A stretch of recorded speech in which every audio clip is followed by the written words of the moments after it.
네, 여러분 안녕하세요. 우리 드디어 오늘 회계원리 개강 날입니다.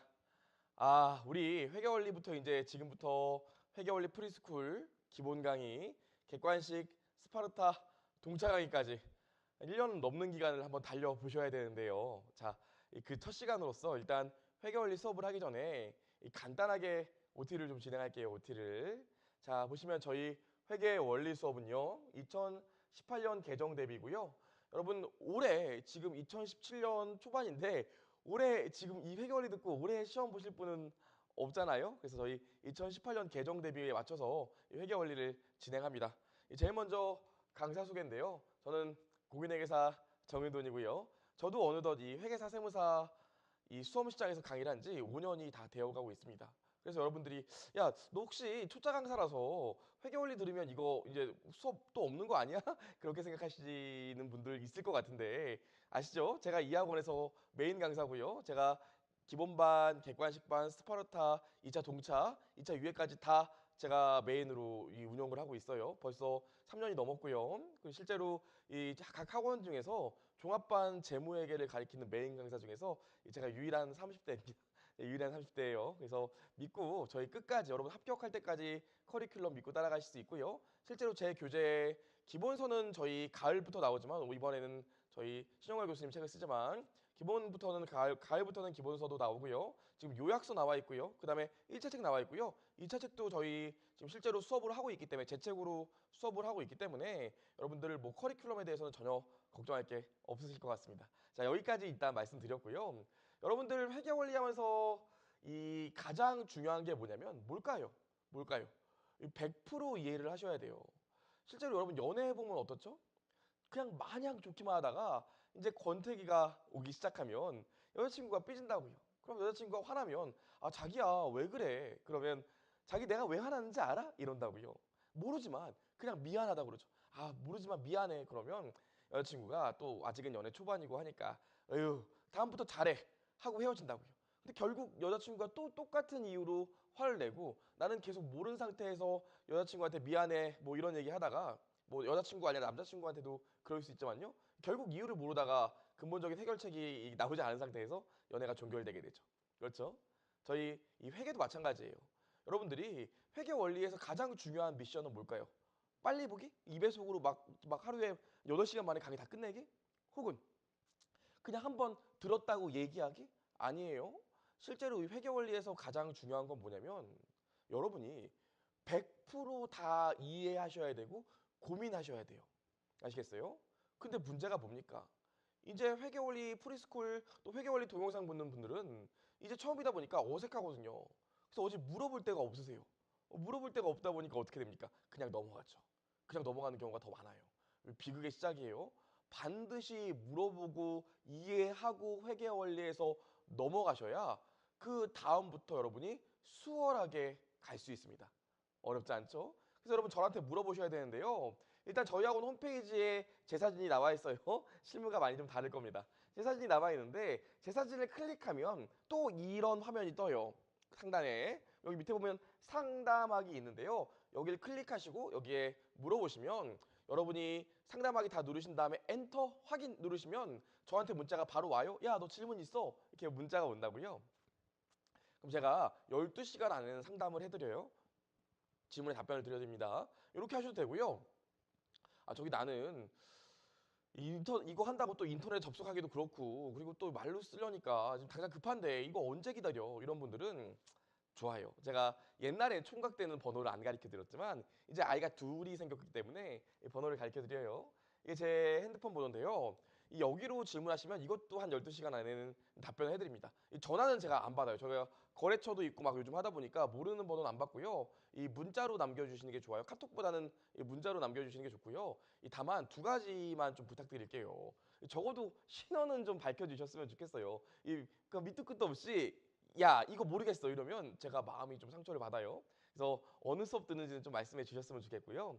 그다음에 두 번째로 또 어떤 게 말씀드리고 싶냐면 가끔씩 밤에 이렇게 온다고요. 저도 거래처에 일 나가 있거나 아니면 다른 데 있거나 가족들이랑 있는데 갑자기 네 교재 32페이지 두 번째 줄 모르겠어 이러면 저도 몰라요. 내가 내 교재를 어떻게 다 외워? 모르잖아요, 여러분. 그러니까 반드시요. 이 제일 베스트는요. 모르는 부분을 사진을 찍어서 같이 보내주시는 게 이 가장 베스트예요. 그래야 저도 이 부분 교재가 지금 제가 갖고 있지 않더라도 보고 설명해 드릴 수 있으니까요. 사진을 찍어서 모르는 부분을 질문하시는 게 이 가장 베스트입니다. 할 수 있겠죠? 좋아요. 여기까지 말씀드렸고요. 그 다음에 저희 우리 회계원리 교재랑 IFRS 개정에 대해서 말씀드려야 되는데 저희 일단 교재는 이 교재 쓸 거예요. 신영걸 교수님이 쓰신 IFRS 밀레니엄 회계원리 쓸 건데요. 실제로 이 회계원리 책이 전국 대학교에서 가장 많이 쓰이는 회계원리 책입니다. 그래서 선정을 했고요.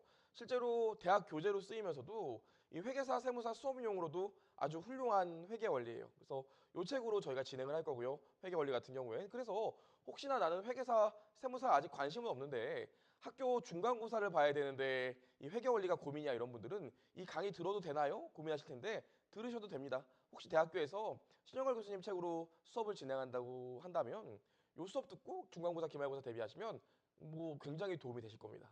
여기까지 말씀을 드렸고요. 그 다음에 제가 이 교재를 저희 회계원리 수업에 선정한 이유는 두 번째로는요. 저희가 개정이 돼요. 2018년 1월 1일부터 이 회계에서 꽤 굵직한 부분 두 파트가 개정이 됩니다. 궁금하시죠? 보시면 일단 우리 금융상품이 개정이 되고요. 그 다음에 고객과의 계약에서 생기는 수익이 개정돼요. 하지만 이 수익 같은 경우엔 실제로 영향을 미치는 챕터들이 여러 챕터가 있기 때문에 이 다양한 챕터들이 조금씩 바뀌고요. 금융상품이야 혹시 선배들이 회계사, 세무사 공부하는 분들이 있다면 들어보셨겠지만 통곡의 벽이에요. 여러분들이 굉장히 어려워하시는 부분인데 바뀌었습니다. 바뀌었어요. 실제로 저희 이 IFRS 밀레니엄 회계원리 신영걸 교수님 책은 이 두 가지 중에서 어느 학원의 교재나 어느 대학교의 교재도 이 수익을 다루고 있진 않아요. 회계원리에서. 그래서 이 금융상품 개정된 부분이 반영돼 있기 때문에 한번 이 도움이 말이 꼬이네요. 반영이 돼 있기 때문에 여러분들이 수업을 드시면 도움이 되실 겁니다. 이 교재로 하시면 저희 실제로 2018년 개정된 것까지 대비될 수 있다는 걸 좀 아셨으면 좋겠고요. 저는 옛날 책이 있는데 그럼 옛날 책으로는 못 듣나요? 하실 텐데 금융상품은 조금 듣는데 문제가 있고요. 나머지 부분들은 문제가 없어요. 하지만 회계원리를 아주 옛날에 들으셨던 분은 이 두 가지가 개정됐군요. 저는 됐습니다. 이런 분들이 있을 텐데 공부를 본격적으로 시작하시는 분들은 반드시 회계원리를 한번 다시 들어보셔야 돼요. 그쵸? 자, 여기까지 말씀드렸고요. 넘어가시면 수업 전 준비 사항이 있어요. 굉장히 중요한 얘기죠. 우리가 회계원리 수업만 진행하는 게 아니라 이제 기본반, 객관식반, 스파르타반, 그다음에 동차반, 유예반까지 어쩌면 같이 할 수도 있기 때문에 여러분 당부 사항을 좀 아셔야 돼요. 보시면요. 첫 번째로 계산기랑 연습장입니다. 계산기랑 연습장이요. 여러분 실제로 저희 이 재무에게는요. 굉장히 계산이 많아요. 굉장히 계산이 많기 때문에 반드시 계산기가 있으셔야 됩니다. 여러분 군인이 뭐 총 없으면 전쟁에 못 나가잖아요. 이런 얘기는 이제 안 할게요. 그죠? 여러분 남자분들 같은 경우에 요즘 소개팅 나가면 어떻게 해요? 우리 아주 대부분 잘생기지 않았잖아요. 그렇죠? 대부분 잘생기지 않았다 보니까 우리가 뭐 남자분들도 비비크림도 바르고 키 좀 작으신 분, 저도 키가 작거든요. 키 좀 작으신 분들은 키높이 구두도 신고 나가야 그래도 좀 소개팅이나 이런 데서 먹히실 거 아닙니까? 그거보다 더 중요한 게 저희 회계에서 계산기예요. 요 계산기 사셔야 되고요. 이 속칭 쌀집 계산기라고 하는데 이 카시오 계산기로 12자리 말고 14자리 사주시면 돼요. 왜? 세법 같은 경우엔 나중에 우리 회계원리 끝나고 수업 들을 세법 같은 경우엔 이 계산 단위가 굉장히 크기 때문에 반드시 14자리를 사주셔야 되고요. 여러분 그 주요 기능 중에서 계산기를 보시면 M 플러스 M 마이너스 MR, MC, GT가 나와 있는 애들을 사셔야 돼요. M 마이너스 M 플러스 MR, MC, GT가 나와 있는 계산기를 사셔야 되고요. 그 다음에 하나 더 반드시 중요한 게 여러분들이 또 마트에서 아주 싼 계산기를 사시는 분이 있는데 그럼 문제가 되는 게 뭐냐면 저희 여기 계산기나 곱하기나 나누기 표시를 두 번 눌렀을 때 상단에 반드시 K가 뜨는 계산기를 사셔야 돼요. 마트에서 파는 싼 계산기들은 나누기나 곱하기를 두 번 누르면 K가 안 뜹니다. 복잡한 계산이 안 되기 때문에 반드시 그 눌러보시고 사셔야 돼요. 아시겠죠? 요 모양으로 사셔야 되고요. 하나 더 말씀드리고 싶은 게 공학용 계산기는 저희 시험에 안 쓰여요, 여러분. 공학용 계산기를 갖고 오셔서 수업을 듣는 분들이 있는데 대학교 중간고사, 기말고사 목적으로 회계원리 수업을 듣는 분들이라면 핸드폰 계산기도 괜찮습니다. 만 이제 본격적으로 회계사, 세무사, 회계사를 공부하시는 분들은 반드시 요 계산기를 사셔야 돼요. 오케이. 두 번째로 여러분 이제 결국에 우리 시험이라는 게 뒤에서도 설명하겠지만 1차 시험과 2차 시험이 있습니다. 1차 시험은 객관식이에요. 오지 선다고요? 2차 시험은 주관식이라 여러분들 반드시 쓰셔야 된다고요. 근데 실제로 1차 붙고 저도 동차반이나 유예반 운영해보면 정말 쓰는 게 너무 안 돼 있는 분들이 많아요. 머릿속으로만 체계가 잡혀 있는 분들도 많고요. 또 어떤 분들도 있냐면 실제로 계산을 그냥 숫자를 때려 넣은 거예요. 1차만 하더라도 숫자를 대충 때려 넣어갖고 어떻게 너보다 보니까 답을 구한 분들이 많았어요. 그러다 보니까 이 논리적 전개가 전혀 안 되는 분들이 많아요. 그러면은 우리가 회계를 잘할 수가 없습니다. 그래서 저희 아마 다음 시간부터요.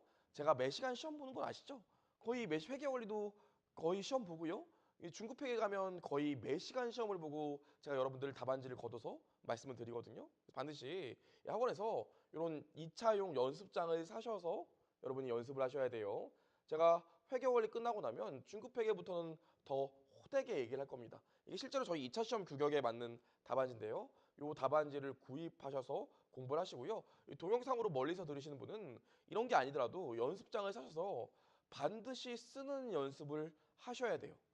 그래야 우리 이 실력이 늘고요. 논리적 전개가 본인만의 논리적 전개가 생기지. 그렇지 않으면 그냥 계산기에 숫자를 때려 넣기만 하게 돼요. 아시겠죠? 좋아요. 여기까지 얘기했고요. 두 번째 당부사항을 보면요. 그쵸, 계산기는 요거 사시면 돼요. 요거. 우리 눈으로 풀지 않고요. 충분히 생각을 해야 됩니다. 제가 제일 이 가슴 아픈 것 중에 하나 막 그래도 여러분들 오늘 잘 오르신 거예요. 우리 이제 프리스쿨부터 들으시기로 한 분들은 아주 잘 오셨어요. 이미 반은 성공이야. 축하. 이미 반은 성공이에요. 이 문제가 뭐냐면 프리스쿨 안 듣고 중급회계부터 듣거나 조금 늦게 등록을 하셔서 중급회계 한 초반 3회 빠지고 들어오시는 분들이 있다고요. 문제가 뭐냐면 회계 원리도 안 들으셨대요. 그럼 제가 그러거든요. 우리 그럼 이번 주까지는 회계 이론에 대해서 얘기하니까 반드시 집에 가셔서 회계 원리 1단원부터 몇 단원까지 듣고 오세요라고 얘기한다고요. 그럼 제가 얘기하는 건 그냥 한번 2배속 틀어놓고 핸드폰 하라는 소리예요. 그 부분 공부해 보라는 소리예요. 당연히 그 부분 공부해 보라는 소리지. 제가 2배속 틀어놓고 핸드폰 하라는 소리는 아니잖아요. 근데 정말 제가 이렇게 말씀드리면 대부분의 분들이 그냥 정말 2배속으로 듣고 오세요. 제가 물어보세요. 아니 회계 원리 듣고 오신 거예요? 들었대. 근데 하나도 몰라요. 그런 분들 정말 많습니다. 그래서 여러분 이 회계 원리 시간만큼은 반드시 충분히 고민해 보셔야 돼요. 그리고 저한테 물어보셔야 되고요. 아시겠죠? 이게 왜 이렇게 될까? 이게 왜 이쪽이 써지고 이런 왜 이쪽이 써질까? 여기는 왜 이 숫자가 들어갈까? 지금 아니면 고민할 시간이 없습니다. 반드시 고민하셔야 돼요. 좋아요. 그래서 눈으로 풀지 않고요. 실제 써봐야 고민거리들이 더 많아지기 때문에 반드시 연습장에 계산기를 이용해서 써보시는 연습을 하셔야 됩니다. 좋아요. 여기까지 말씀드렸고요. 우리 공부 방법론인데 일단 우리 수업은요. 일단 이론은 우리 PPT와 칠판을 이용할 건데 너 혹시 PPT로 쭉 수업하니? 아유 어떻게 회계 수업을 PPT로만 다 합니까? 다만 표나 같이 책 부분 읽는 거는 아무래도 PPT로 읽으면 훨씬 더 도움이 되겠죠? 그래서 간단한 표, 괜히 쓰는데 시간 오래 걸리는 표나 교재의 내용들은 우리 PPT로 띄울 거고요. 제가 설명하거나 예시, 그림 이런 것들은 칠판으로 이론 수업을 할 거고요. 그다음에 하고 나서 교재에 반드시 밑줄 그어 드릴게요. 여러분들이 수업에 필기 노트, 필기만 이렇게 관심을 갖다 보니까 결국에 나중에 교재는 아주 깨끗한 분들이 많아요. 새 책 팝니다. 막 이런 거 올리시잖아요. 안 돼요. 교재도 반드시 읽어보셔야 돼요. 그래서 제가 설명한 부분 교재에 밑줄 그어 드리고요. 실제 여러분들이 설명한 부분이 이해가 안 되면 그 해당 밑줄 부분 밑에 교재에 신영월 교수님이 내용 설명을 해 놓으셨으니까 반드시 읽어보셔야 돼요. 아시겠죠? 그 다음에 저희 예제도 풀어볼 거고요. 연습 문제 중에 일부는 풀어드릴 겁니다.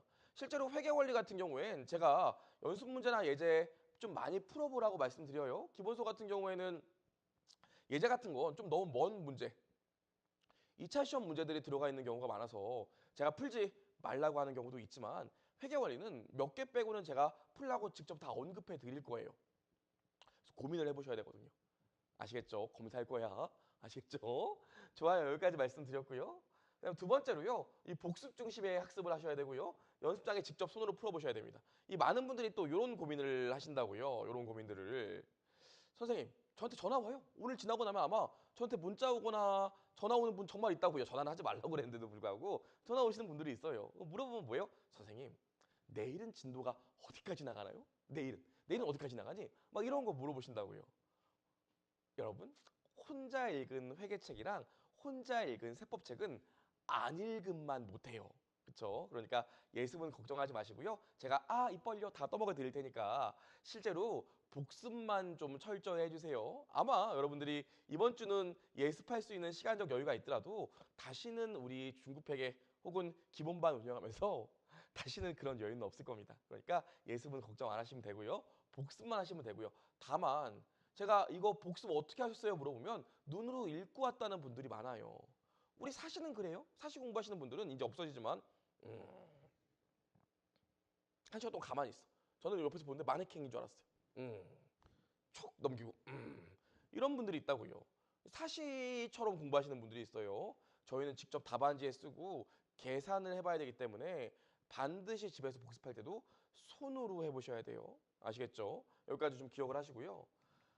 그 다음에 이해 후 암기 각 주제의 예제를 설명해야 된다. 이게 무슨 말이냐면 여러분 저는 아무래도 지금 이 강사분들 중에서는 가장 나이가 어려요. 메인 강사를 맡고 있는 강사 중에서는 30대 후반이지만 가장 어립니다.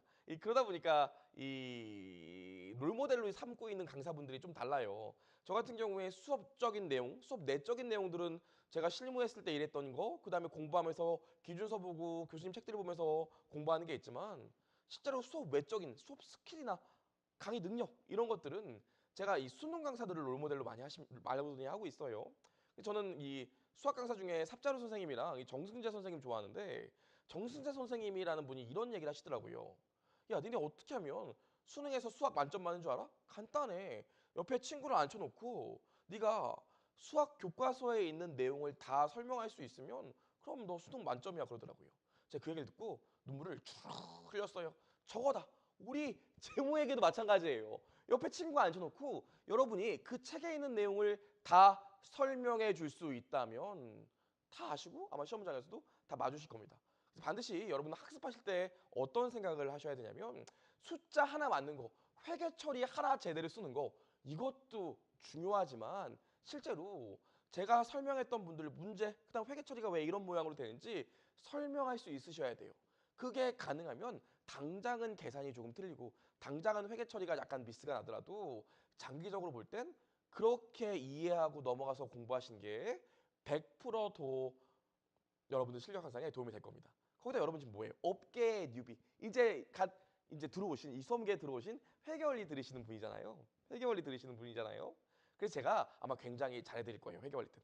그걸 모르셨구나. 앉아보시죠. 예, 커피라도 드시면서 제가 이렇게 얘기를 해드리겠지만 실제로 기본반, 객관식, 동차반관쯤 가면요. 아직도 그거 모르니? 미치겠다. 뭐 이렇게 하고 넘어가는 경우도 있다고요. 그래서 실제로 여러분 이 회계원리는 여러분이 엉뚱한 질문하는 거 당연해. 여러분이 정확히 모르는 거 당연하다고요. 그러니까 부끄러워하지 말고 우리가 100% 이해하는 게 목적이고 설명하는 게 목적이기 때문에 찾아오시거나 문자로 물어보세요. 반드시 그러셔야 되고요. 회계 원리 듣기 때문에 여러분들은 그럴 권리가 있어요. 아시겠죠? 여기까지 말씀드렸습니다. 이 당부의 말씀을 드려야 되는데 여러분 이제 첫 번째로요. 이 결석할 거면 환불하셔야 돼요. 결석할 거면요. 여러분 제가 옛날에 고시반에서 공부할 때 이 A라는 친구가 있었어요. 이 A라는 친구가 있었는데 제 옆자리였다고요. 정말 신기했어요. 제가 고시반에 있었기 때문에 아침 제가 저녁 때 한 2시쯤 가요? 저도 2시까지는 공부를 했다고요. 근데 제 옆자리였는데 제가 2시에 일어날 때도 아직 공부하고 있더라고요. 그래, 너는 내일 늦게 나오려나 보다. 나는 간다. 근데 또 그 다음날 아침에 고시반에서 특강이 있기 때문에 8시에는 일어나서 자리를 맡아야 된다고요. 특강 수업 듣는데. 제가 8시 좀 안 돼서 고시반에 오면 앉아서 또 공부를 하고 있는 거예요. 얘는 뭐지? 밤을 샜나? 근데 어떻게? 중간에 낮에 낮잠도 안 자. 여전히 있어. 심지어 나는 저녁 먹는데 얘는 저녁을 초코파이로 때워요. 그냥 그 자리에서. 너무 신기하더라고요. 근데 매일 그래. 제가 그래서 너무 궁금해갖고 2차 시험 보기 전에 학교 도서관에서 한번 만난 적이 있어서 제가 물어봤어요. 너 그때 공부 얼마나 했니? 그랬더니 그러는 거예요. 이 친구가 하루에 3시간 잤대요. 제가 정말 깜짝 놀랐죠. 하루에 3시간 잤대요. 이렇다고 하더라고요. 근데 그래서 이 친구가 동차로 붙었어요. 1차 시험 한 번 보고 2차 시험 한 번 보고 시험에 붙었죠. 1년 좀 넘은 기간 동안 붙었어요. 근데 이 친구가 정말 간지났던 건 1차 시험 보고 나서 채점을 안 했어. 채점을 뭐하러 해? 붙었겠지? 하고 그랬다고요. 대단한 친구였어요. 이 두 번째로 이 B라는 친구가 있었는데 B라는 친구는 머리가 굉장히 좋았어요. 머리가 굉장히 좋아서 1차 시험을 6개월 만에 붙었다고요. 군대 제대하고 6개월 만에 붙었어요. 굉장히 운이 좋았죠. 근데 이렇게 하다 보니까 머리가 좋다는 생각에 자기는 보면 알겠거든. 공부를 되게 뜨문뜨문했다고요. 1차 시험 어떻게 운으로 붙었지만 공부를 뜨문뜨문했어요. 그래서 이 친구가 2차를 몇 번 보냐면 2차를 4번 봐요. 4번. 4번 붙고 겨우 천신만고 끝에 합격을 하거든요. 그럼 아시겠지만 이게 저예요. 이게 저라고요. 제가 말씀드리고 싶은 게 뭐냐면 여러분 일단 1년에 한 번 보는 시험은요. 두 가지 특징이 있어요. 첫 번째, 시험 붙으면 정말로 뭐가 달라집니까? 내 인생이 뭔가 정말로 달라져요. 저 같은 경우에도 시험 붙고 나서 정말 많은 게 달라졌고요. 뭐 사실 그렇게 중요한 건 아니지만 그게 중요한 건 아니지만 저는 회계사 시험 붙고 사회생활하면서 지금 이때까지 사회초년생부터 지금까지 단 한 번도 밖에서 반말을 들어본 적이 없어요. 그렇죠? 그다음에 이 지금 제가 한 6년 차 이상 되는데 한 번도 제 퇴근 시간을 남이 결정한 적이 없죠. 그렇죠? 돈도 마찬가지고요. 굉장히 장점이 있고요. 그다음에 두 번째로 특징이 뭐냐면 이게 한 번 빠져들면요. 나이를 금방 먹어요. 1년에 시험을 한 번 보기 때문에 1년이 금방 간다고요. 그래서 20대 초반에 20대 중반에 시작했던 분들이 몇 번 시험 떨어지게 되면 20대 후반이나 30대로 가는 경우가 많아요. 제가 말씀드리고 싶은 게 뭐냐면 여러분 하실 거면 정말 열심히 하셔야 돼요. 열심히 하셔야 돼. 회계 원리도 마찬가지예요, 여러분. 여러분 우리 대학교에서 요 책을 언제 얼마나 배우죠? 한 학기 동안 배우죠. 한 학기 동안 배우는데 심지어 대학교에서는 이 책을 반만 나가. 반만 나간다고요. 한 학기 동안 배우는데. 근데 저희는 어떻게 해요? 저희는 8번 뻥이에요. 11번 수업하는데 11번 수업하는데 이 책을 다 나간다고요. 그래서 하루만 빠져버리면 이해하기 쉽지가 않아. 그래서 절대로 결석하시면 안 돼요. 두 번째로 여러분 보시면 이 지각 5번 할 때마다 회계원리 기본 강의가 한 번 추가된다고 그러는데 이거 맞는 소리예요. 여러분 중학교에서 고등학교 올라가면 많은 분들이 수학 때문에 낭패를 보는데 수학 때문에 낭패를 보는 이유를 보면 대부분 이 중학교 때 수학 잘했던 친구들이 고등학교 때 가서 수학 말리는 게 이렇다고요. 고등학교 가면 첫 시간에 뭐해? 자 보세요 여러분 2A 더하기 3B야 뭐 이렇게 나온다고요. 알아듣겠어. 그래서 그냥 멍 때리고 있다고요. 아유 고등학교 수학도 별게 아니네 하면서 멍을 막 때려요. 공부 안 하고 있다가 이제 본격적으로 공부 한번 해볼까? 그럼 어느 순간 벌써 이게 어떻게 돼 있어? 이게 루트가 씌워져 있다고요. 제곱해서 분위기가 심상치 않은데 그래도 아직까지는 따라갈 수 있을 것 같아. 하고 조금 더 멍 때리다 보면 요 산식이 어디까지가 있어요? 로그 2, 탄젠트 뭐 이렇게 가 있잖아요. 그래서 결국 수학을 포기하게 되죠. 저희 회계도 마찬가지예요. 첫 시간 보면 여기쯤 나가기 때문에 누구나 다 이해할 수 있다고요. 근데 쉽다고 생각해서 빠져. 몇 번 빠지고 수업 시간에 와보면 여기까지 진행돼 있어요. 그래서 그냥 아유 내가 혹시 나는 이거 회계사 못하겠구나 세무사 못하겠구나 하고 그냥 드롭하시는 분들이 정말로 많습니다. 꾸준히 나왔더라면 다 알아들었을 텐데 아시겠죠? 그러니까 결석도 안 되고요 지각도 안 돼요. 이 강사분들 중에 어떤 분은 본인의 사망을 제외하고는 이 지각이나 결석의 이유는 없다고 말씀하시는데 저는 그렇게까지 생각하지 않아요. 뭐 여자친구가 헤어지자 그러면 가봐야지. 그렇죠? 몸이 안 좋으면 쉬긴 쉬어야지. 하지만 반드시 동영상 오픈해드린 걸로 우리 뭐 어떻게 저한테 말씀해서 동영상 오픈해드린 걸로 반드시 한번 확인하고 오셔야 되고요. 그 다음 또 두 번째로 말씀드려야 될 게 뭐냐면 우리 회계원리 중급회계 상, 중급회계 하 이렇게 진행되는데 회계원리와 중급회계 상은 한 번이라도 빠지면 안 돼요. 1년에 한 번 보는 시험이고 경쟁률이 10대 1도 되는 10대 1이나 되는 시험인데 여러분이 이 회계 원리에서 중급회계 상 빠져버리면 그 다음 내용은 어차피 이해가 안 돼요. 그러니까 아무리 위급한 일이 있더라도 회계 원리랑 중급회계 상까지는 빠지시면 안 됩니다. 혹시나 사귀던 여자친구, 남자친구가 야 헤어져 라고 얘기하면 뭐라고 단문하셔야 돼요? 자기 미안한데 내가 아직 중급회계 상이 끝나지 않아서 중급회계 상 끝나고 다시 얘기해줘. 이렇게 얘기하셔야 된다고요. 아시겠죠? 여러분들 거의 웃지 않는군요. 좋아요. 여기까지 말씀드렸습니다. 자, 그래요. 2차 계산기랑 답안지 연습장을 얘기했으니까 넘어갈게요. 네. 자만하지 않기, 충분히 생각하기, 요거 참 중요한데 이 가장 우리 회계 수업을 이제 진행하면 가장 위험한 학생들이 누군지 아십니까? 누굴 것 같으세요? 가장 위험한 학생이. 가장 위험한 학생이 어디서 어렴풋이 한번 듣고 온 학생들이에요. 어디서 대학교에서 한번 가볍게 한번 들었던 학생이라고요. 이 문제가 뭐냐면 처음 수업을 오면 이 학생들은 아는 것 같아. 이거 뭐야? 내가 아는 내용이잖아. 이러면서 안 나오시기 시작하는 분이 많거나 혹은 어디서 어렴풋이 들었기 때문에 잘 모르신다고요. 근데 이게 또 지금 회계원리 수업을 들으면 개정된 것도 있고 하니까 어렴풋이 들은 거랑 상충돼. 그럼 누가 잘못됐겠어요? 하루에 12시간씩 회계 수업만 하는 제가 틀렸을까요? 어렴풋이 들었던 분이 틀렸을까요? 물론 제가 틀린 경우도 가끔 있어요. 하지만 제가 맞다고요, 대부분은. 그런데도 상충되니까 더 머릿속에서 꼬이고 공부를 제대로 안 하려고 하시는 분들이 많아요. 제가 말씀드리고 싶은 건 뭐냐면 한 번 어디서 들어보셨더라도 자만하지 않고 처음 듣는다는 생각으로 집중해서 처음부터 자세히 들어주셔야 돼요. 그래야 우리가 합격할 수 있습니다. 아시겠죠? 정말 중요한 것 같아요. 실제로 놀라운 건 처음 듣는 학생이 드롭하는 비율보다 어디서 어설프게 한 번 듣고 온 학생들이 드롭하는 비율들이 더 많아요. 그 자만심 때문에. 그러시면 안 됩니다. 좋아요. 우리 OT가 좀 기네요. 자, 여기까지 하고요. 저희 공인회계사 세무사 시험 요 회계원리 강의는요. 공인회계사 준비하시는 분, 세무사 준비하시는 분 다 공용입니다. 회계원리는 다 들으셔도 되고요. 시험은 여러분들 이렇게 진행되고 있어요. 그래서 회계사는 2월에 1차를 보고요. 세무사는 4월에 1차를 보고요. 공인회계사는 6월에 2차를 보고요. 세무사는 8월에 2차를 봅니다.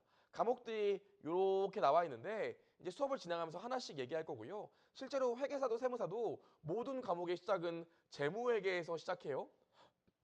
여러분들이 재무회계를 아셔야 2차에도 나오고 뒤에 세법도 이해할 수 있기 때문에 반드시 재무회계 먼저 수강을 하셔야 됩니다. 아시겠죠? 그 첫 단추가 우리 회계원리예요.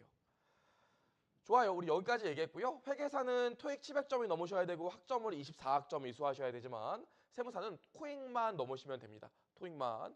하지만 이 시험이 시차가 있기 때문에 얘는 2월에 보고 얘는 4월에 보기 때문에 혹시 이 자격 조건을 취득하신 분들은 세무사 공부하려고 하시는 분도 회계사 시험을 한번 경험 삼아 쳐보는 것도 굉장히 도움이 되세요. 좋아요. 여기까지 말씀드렸습니다. 우리 회계학의 로드맵이 있는데요. 처음에 회계 원리를 들으시고요. 그 다음에 중급 회계를 들으시고요. 그 다음에 고급 회계를 들으시고 그 다음에 정부 회계를 듣는데 이 회계사를 공부하시는 분들은 여기까지 공부하시고 정부 회계는 1차 시험 직전에 특강식으로 수업 학원들이 진행을 하기 때문에 그걸 들으시면 되고요. 이 세무사를 공부하시는 분들은 여기까지 들으면 됩니다. 실제로 회계사보다 세무사는 고급 회계 출제 비중이 좀 낮고 파생 상품 같은 건 안 다루거든요. 그래서 세무사는 여기까지만 공부를 하시면 되고요. 중급 회계가 회계사보다 어떤 면에선 더 중요해요. 아시겠죠? 이렇게 회계학을 공부하시면 될 것 같습니다. 자, 그 다음 우리 회계원리 교재의 구성을 보면요. 1단계, 2단계, 3단계에서요. 1장부터 5장까지 회계 정의, 복식부계 원리, 재무제표 작성법을 배우고요. 2단계에서 각 계정을 배우고요. 3단계에서 17, 18장의 재무제표 작성과 분석을 배우는데 이 모든 학원들이 여기 3단계는 안 가르쳐요. 회계원리에서. 회계원리에서 3단계를 가리키는 학원 없습니다. 보통 16단원까지 우리가 수업을 하게 되는데 제가 이 세 단계 중에서 한 단계는 안 배운다고 얘기했어. 우리 회계원리에서 어디가 가장 중요할까요? 어디가 가장 중요할까? 어디가? 당연히 여러분 1단계가 가장 중요해요. 우리 이 1단계 배워서 중급 회계부터 적용시키려고 회계원리 배우는 거예요.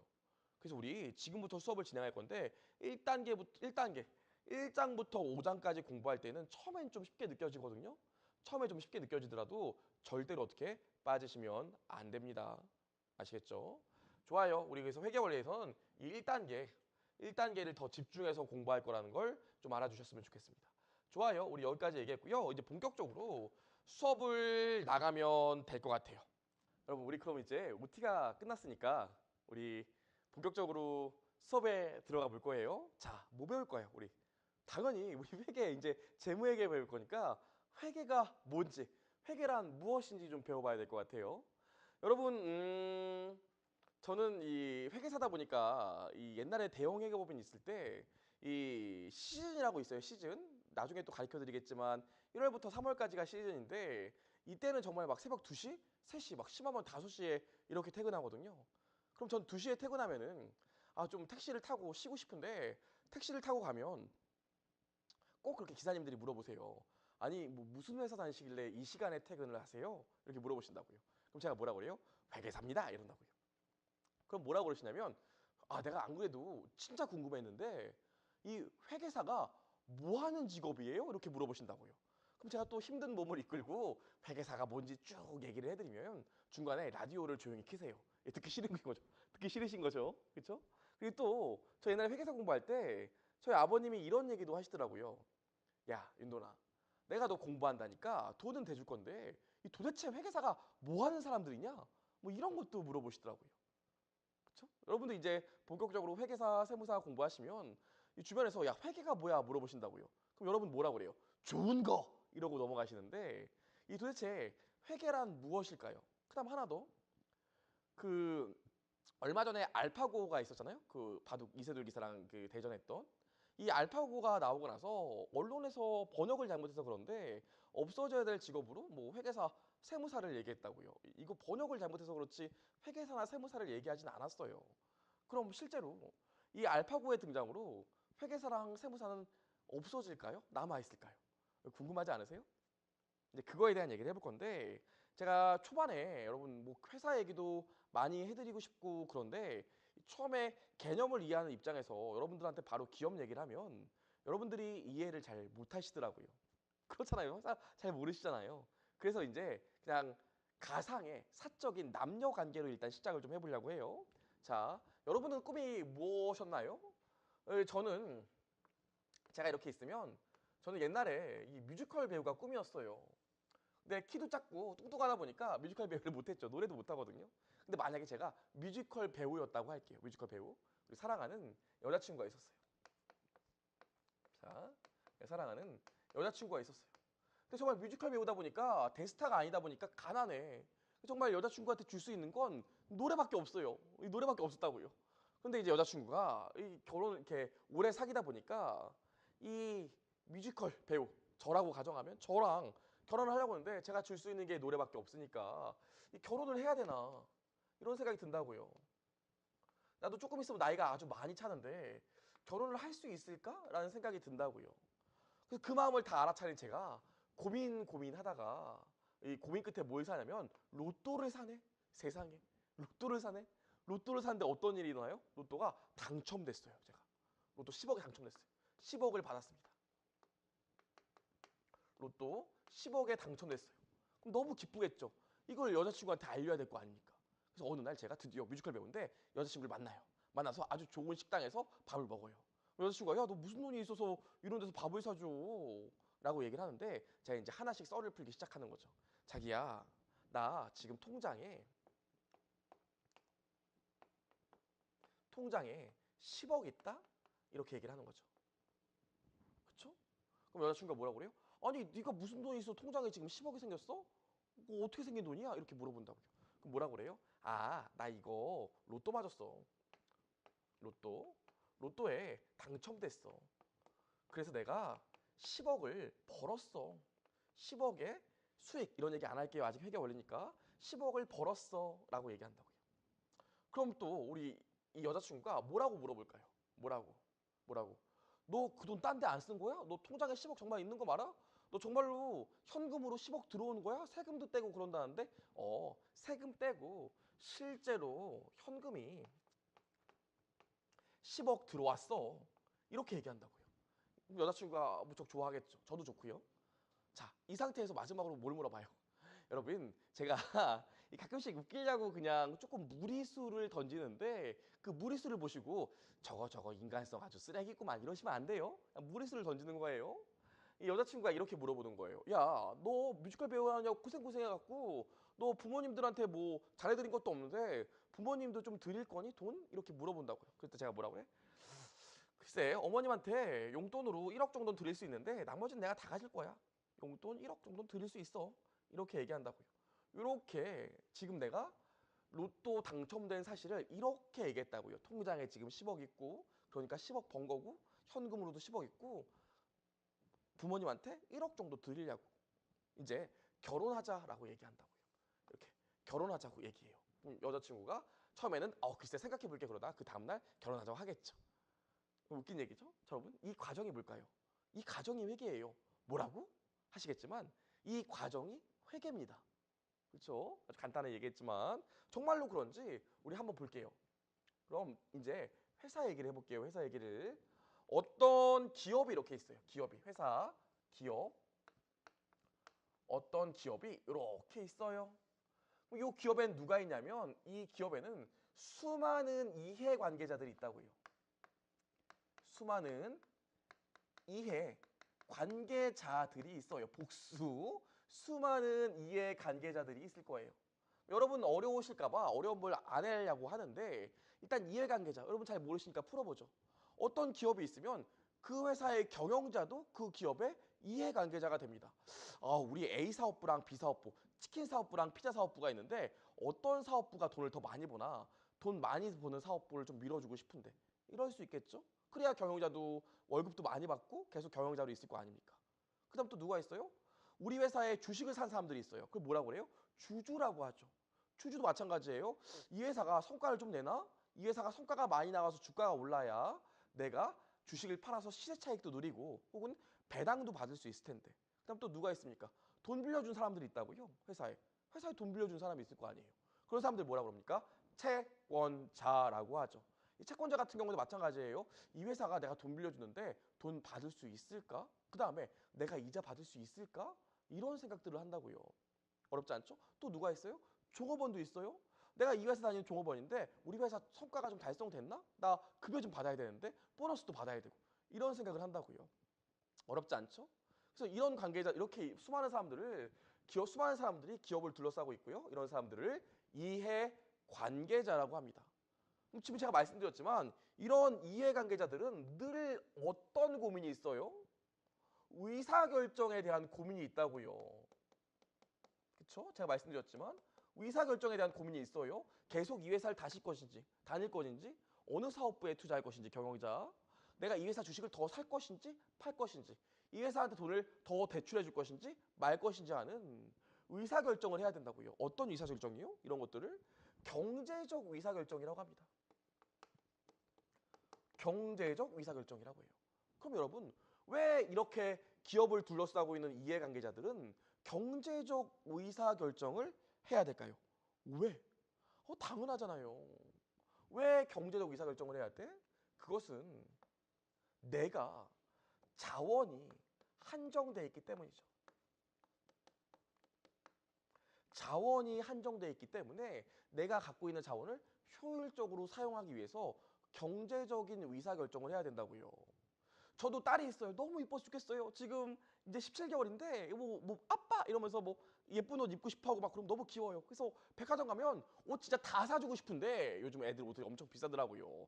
저도 뭐 돈 가진 게 한도가 있으니까 백화점에서 여기서부터 여기까지 다 주세요. 이럴 수가 없잖아요. 그래서 저도 어떤 게 우리 딸한테 가장 이쁜 옷일까 한번 입혀보기도 하고요. 그러면서 결정을 한다고요. 이 기업을 둘러싸고 있는 이해관계자들도 마찬가지예요. 자기들의 경제적 자원이 한정되어 있으니까 경제적 의사결정을 해야 돼. 하지만 경제적 의사결정을 하려면 뭐가 필요해요? 뭐가? 정보가 필요하다고요. 야, 내가 뭘 좀 알아야 니네 기업에 내가 어떻게 니네 기업에 대한 의사결정을 할지 결정할 거 아니니? 이렇게 얘기합니다. 그러면 이 기업들은 그래, 맞아. 내가 열심히 장사를 해. 열심히 장사하면 우리 회사의 자산이 늘어나고 돈이 들어올 거 아닙니까? 혹은 부채가 줄거나 열심히 장사하면 빚을 갚을 거 아니에요. 부채가 줄거나 열심히 돈 버니까 내 주머니에 꽂힌 돈, 수익 등이 발생할 수도 있다고요. 그래서 이런 것들을 뭐라고 그래? 이 기업을 둘러싼 경제적 사건이라고 합니다. 경제적 사건이 발생하게 돼요. 아까 저와 여친 얘기 들어보면 뭐였어요? 로또라고요. 로또 당첨됐다고요. 정보 이용자, 여자친구가 결혼할지 말지 결정을 해야 돼. 이제 나이가 거의 다 됐기 때문에 남자분들도 마찬가지고 자 이랬을 때 이거 결혼을 해야 되는데 얘가 정말 어떤 남자인지 궁금해. 똑같다고요. 기업들도. 로또 당첨된 게 경제적 사건이죠. 요거에 대해서 우리가 아까 제가 여자친구한테 야 걱정하지 마. 너 이렇게 의사결정해. 결혼해도 될 것 같아. 얘기했던 것처럼 일정 정보를 제공해 줘야 된다고요. 일정 정보를 제공해 줘야 되는데 어떤 정보를 제공해 줄까요? 뒤에서 보겠지만 여러분 아까도 얘기했지만 실제로 남자친구, 여자친구 저도 마찬가지인데 제 와이프가 저랑 결혼할 때 두 가지를 물어봤어요. 아주 제 가슴을 후벼 팠죠. 후벼 팠습니다. 뭘 물어봤냐면 뭐가 궁금할 것 같아. 뭐 얘기해봐. 뭐 그치 지금 나 얼마 모았는지가 궁금하다고요. 그래서 뭘 물어보냐면 제 와이프도 저한테 결혼할 때 오빠 얼마 모았어 물어봤어요. 제가 저는 빵원이라고 했지만 그걸 뭐라고 그래요? 기업에 일정 시점에 재무 상태를 물어본다고요. 그럼 이 재무 상태가 뭐예요? 어렵게 생각하지 마세요. 얼마 모았어 이런 거죠. 얼마 모았어? 그쵸? 얼마 모았어? 그 다음에 또 와이프가 뭘 물어봤을까요? 나 모은 거 빵원이야 이랬더니 와이프가 미치겠네. 오빠 그럼 오빠 연봉은 얼마야 물어봤다고요. 실제 기업들도 마찬가지예요. 너 지금 현재 시점으로 얼마 자산은 얼마 있고 부채가 얼마 있니 이거 물어본 다음에 또 뭐가 궁금해? 야 너 그럼 지금 시점으로 1년 동안 도대체 얼마 벌었니? 이걸 물어본다고요. 이걸 뭐라고 그래요? 일정 기간 동안의 경영 성과라고 합니다. 그럼 어렵게 고민하실 필요가 없어요. 일정 기간의 경영 성과가 뭡니까? 내가 얼마 벌었는지를 보여주는 거라고요. 이렇게 일정 시점의 재무 상태나 일정 기간의 경영 성과를 보여주는 걸 뭐라고 그러냐면 우리가 재무제표 정보라고 합니다. 나중에 뒤에 가서 이 FS, Financial Statement 재무제표에 대해서는 자세히 얘기할 거예요. 자 그럼 우리가 배우는 회계에 대해서 진짜로 정리를 해보죠. 기업을 둘러싼 정보 이용자, 다른 말로 이해관계자가 있는데 이 이해관계자는 경제적으로 자원이 한정되어 있기 때문에 경제적 의사결정을 통해서는 의사결정을 위해서는 정보가 필요해요. 그래서 기업들한테 정보를 요구한다고요. 왜? 그래야 내가 너에 대한 의사결정을 할 수 있으니까. 그래서 기업들은 자기들이 1년 동안 열심히 일정 기간 동안 열심히 영업해서 벌어진 이 경제적 사건에 대해서 보고를 해줘야 돼요. 뭘 이용해서? 재무제표를 통해서 보고를 한다고요. 어렵지 않죠? 마치 제가 로또 당첨 맞아서 여자친구가 결혼을 고민할 때 나 지금 로또 당첨 맞아서 통장에 10억 있고 10억 번 거나 마찬가지고 현금으로 10억 있으니까 나랑 결혼하자 오케이? 이렇게 정보를 주는 것처럼요. 그래서요 실제로 이렇게 정보 이용자의 이해관계자의 기업의 이해관계자의 한정된 자원을 갖고 있는 이해관계자들의 경제적 의사결정에 유용한 정보를 주기 위해서 기업의 경제적 사건에 대해서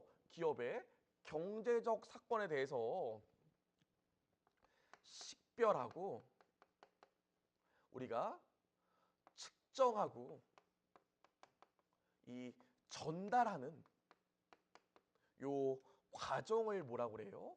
요 전달하는 과정을 바로 회계라고 합니다. 회계. 어렵지 않죠? 이렇게 우리가 식별하고 기업의 경제적 현상에 대해서 식별하고 측정하고 전달하는 과정을 회계라고 합니다. 우리가 요걸 배울 거예요. 어렵지 않죠?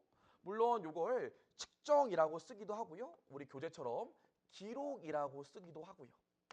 어렵지 않죠? 그럼 우리가 전달을 어떻게 전달할까? 일정 시점의 재무상태표와 일정 기간의 경영 성과를 전달한다고요. 보여준다고요. 그런 걸 뭐라고 그래? 재무제표라고 하죠. 그래서 이 전달을 재무제표 보고라고도 나중에 얘기할 겁니다. 어렵지 않죠? 여러분 잘 따라오셔서 조금 어려운 내용까지 얘기해서 회계의 정의를 말씀드렸어요. 그럼 우리 회계라는 건 결국 뭡니까? 이해관계자들이 경제적 의사결정을 할 수 있도록 기업에서 발생된 경제적 사건에 대한 정보를 식별하고 측정해서 전달하는 과정을 회계라고 그런다고요.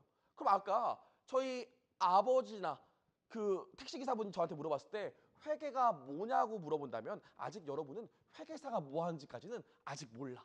저 더 배우고 가셔야 된다고. 이 아버지가 택시기사분이 물어봤던 회계는 뭐예요? 아, 기업이 경제적 의사결정에 도움이 될 수 있는 유용한 정보를 필요하는데 기업을 둘러싼 이해관계자가요. 다시, 이 회계라는 건 기업을 둘러싼 이해관계자가 한정된 자원을 갖고 있기 때문에 경제적 의사결정을 할 때 정보가 필요한데 그 정보, 특정 기업의 경제적 사건을 식별하고 측정하고 전달하는 과정을 회계라고 합니다. 이렇게 얘기하면 돼요. 그래서 여러분 아셔야 되는 게, 여러분 회계사 공부한다고 세무사 공부한다고 그러면 어른들은 이렇게 얘기해요. 회계 그거 북이 아니야, 북이? 야, 그 북이 그거 뭐 여상에서는 하는 일이지 뭐 상업고등학교에서 하는 일 아니야 옛날에? 이런 얘기 하신다고요. 그럼 저희가 뭐라고 그래야 돼요? 아예 북이를 배우는 게 아니라 저희는 회계를 배워요. 이렇게 말한다고요. 그럼 이 북이는 뭐예요?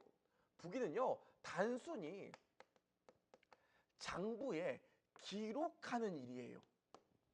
그렇죠? 정말로 그냥 기록만 하는 일이라고요. 하지만 우리 회계는 뭡니까? 회계는요, 경제적 사건을 식별하고 측정해서 전달하는, 즉 정보를 전달하는 걸 회계라고 합니다. 어렵지 않죠? 그래서 여러분 지금 우리 1교시 때 회계란 무엇인지를 여기까지 정리했어요. 그럼 우리 PPT 화면을 보면서 다시 한번 정리하고 교재에 줄을 긋고 1교시를 마치도록 할게요. 화면 볼게요. 제가 4페이지부터 5페이지 교재 내용을 PPT 한 화면에 정리해봤어요. 자, 첫 번째, 회계란 특정 기업과 관련하여 발생한 경제적 사건을 식별, 기록하여 특정 기업의 이해관계자들에게 보고하는 과정이다 나와 있어요. 그럼 이 이해관계자들한테 보고하는 이유가 뭘까요? 회계는 보고하는 과정이라는데 이해관계자들한테 왜 보고할까요? 그렇죠? 경제적 의사결정에 이 이해관계자들이 경제적 의사결정을 하는데 유용한 정보를 제공하기 위해서입니다. 주식을 더 살지, 대출을 더 해줄지 이런 것들이요. 근데 이 경제적 의사결정을 하는 이유는 또 뭐야? 그 안에 이유는 자원의 효율적 배분. 왜? 자원이 한정되어 있기 때문이라고요. 어렵지 않죠? 여기까지 하고요. 그럼 도대체 우리 이 경제적 사건이라는 건 뭘 얘기해? 나중에 이제 배우겠지만 우리가 알고 있는 그냥 무슨 경제 이런 게 아니라요. 우리가 앞으로 배우게 될 경제적 사건은 회계적 사건을 얘기하고요. 그건 우리가 또 2교시 때 얘기를 할 거예요. 자, 여기까지 했고, 그 다음에 식별 기록하는데 이 보고하는 과정에서 어떻게 보고를 해? 아까도 얘기했지만 일정 시점의 재무 상태 얼마 모았어? 일정 기간 동안의 경영성과 연봉이 얼마야? 라고 정리할 수 있는 재무제표를 통해서 보고할 겁니다. 좋아요. 우리 교재 4페이지부터 5페이지 내용을 다 정리하면 여기까지로 정리하실 수 있어요. 하실 수 있겠죠? 좋아요. 우리 여기까지 했으니까 교재에 줄 긋고 1교시는 마치도록 할게요. 샘플이 우리 1교시가 아무래도 OT도 있고 하다 보니까 조금 길었죠? 힘을 낼게요. 자, 우리 4페이지예요. 세 번째 문단이요. 세 번째 문단. 이와 같이 줄 그세요. 여러분 제가 교재에 줄 쳐드리는 부분은요. 이 교재에 줄을 긋고 나면 제가 수업 시간에 얘기했던 핵심적인 부분이 교재 줄이고요. 그 위아래로 이거에 대한 기본적인 내용 설명이 나와 있기 때문에 집에 가서 복습할 때 제가 말했던 게 이해가 안 되신다면 이 줄 친 거 위아래를 찾아보시면 됩니다. 좋아요.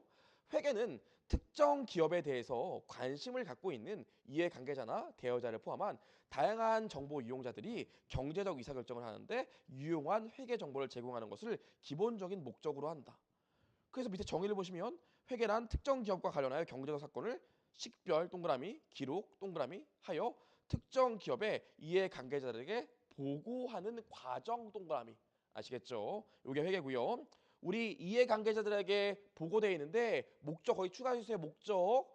합리적인 의사결정에 도움을 주기 위해서 목적해가지고 이해관계자들의 목적해서 합리적인 의사결정에 도움을 주기 위해서 5페이지 상단이요. 회계의 정의에서 경제적 사건이란 특정 기업의 재무 상태에 영향을 가져오는 모든 사건을 말하는데 이를 뭐라고 그래? 거래라고 한다 돼 있는데 거기 앞에 뭐라고 추가하시면 좋아요? 회계적 거래입니다. 그냥 거래 아니에요. 회계적 거래예요. 좋아요. 여기까지 체크했고요. 우리 5페이지 세 번째 문단 첫 번째 줄이요. 회계는 특정 사건이 경제적 사건인지 여부를 식별하고 이를 규칙에 따라 화폐 금액으로 장부에 기록한 후 재무제표로 하는 수단을 통해서 회계 정보 이용자에게 보고하는 역할을 한다. 여기까지 줄 치시고요. 그 문단 마지막 묻줄 끝에서 세 번째, 재무제표는 회계정보 이용자의 경제적 의사결정에 도움을 줄 수 있으며 그 결과 자본시장에서 희소한 자원의 효율적 배분이 이루어질 수 있도록 도와준다. 좋아요. 여기까지 얘기했습니다. 그 다음에 마지막으로 5페이지 보시면 부기와 회계가 나오는데요. 우리 바로 그 문단, 마지막 문단 두 번째 줄 끝에 줄 칠게요. 회계란 거래를 장부에 기록하는 데 그치는 것이 아니라 회계 정보 이용자들의 의사결정에 유용한 정보를 제공한다는 점에서 부기와는 차이가 있다. 좋아요. 우리 여기까지 해서 드디어 회계원리 1교시 마쳤는데요. 어떠셨죠? 할만하죠? 할만하죠? 잠깐 쉬었다가 2교시 또 바르게 진행할게요.